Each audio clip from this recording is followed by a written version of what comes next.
Hi friends, कसे आहात सगळे? मी आहे जयश्री आणि महा एक्झामची तुमचं पुन्हा एकदा खूप खूप मनापासून स्वागत. तर फ्रेंड्स, आज आपण पाहणार आहोत सारनाथला युनेस्को जागतिक वारसा स्थळ दर्जा मिळालेला आहे. तर त्याआधी जर चॅनलवर नवीन असेल आणि चॅनलला सबस्क्राईब केलं नसेल तर महा एक्झामचे यूट्यूब चॅनल नक्की सबस्क्राईब करा. चला तर मग वळूयात आपल्याच्या विषयाकडे. सारनाथला युनेस्को जागतिक वारसा दर्जा मिळालेला आहे. घोषणा कधी झाली?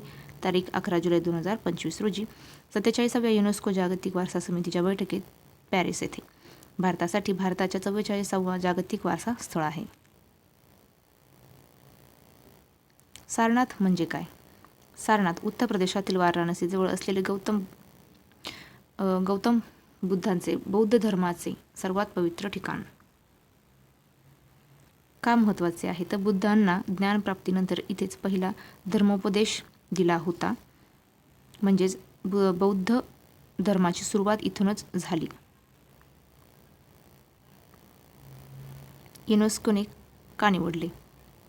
तर युनेस्कोने का निवडले? कारण अशोक स्तंभ, इथलाच 4 सिंहांचा अशोक स्तंभ आपल्या भारताच्या राष्ट्रीय चिन्हात आहे. धम्मेक स्तूप 500 AD मधील विटांचा सर्वात उंच स्तूप आहे. म्युझियम सारनाथ संग्रहालयात अशोक स्तंभाची मूळ राजधानी आहे. भारताला काय फायदा होईल?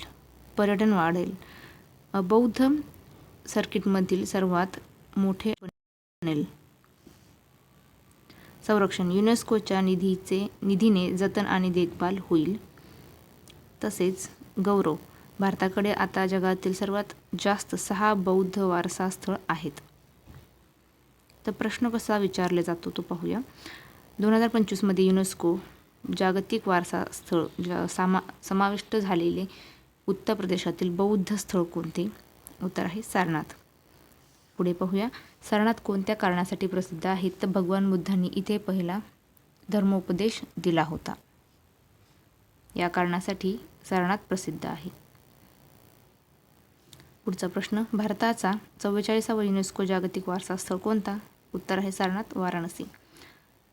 तर सोप्या भाषेत सांगायचे झाले तर सारनाथ बौद्ध धर्माची पहिली शाळा. बुद्धांनी इथे 5 शिष्यांना पहिला धडा दिला. आता जगाने त्याला मान्यता दिलेली आहे. तर फ्रेंड्स, थांबूया इथेच. भेटूया पुढच्या व्हिडिओमध्ये. जय हिंद.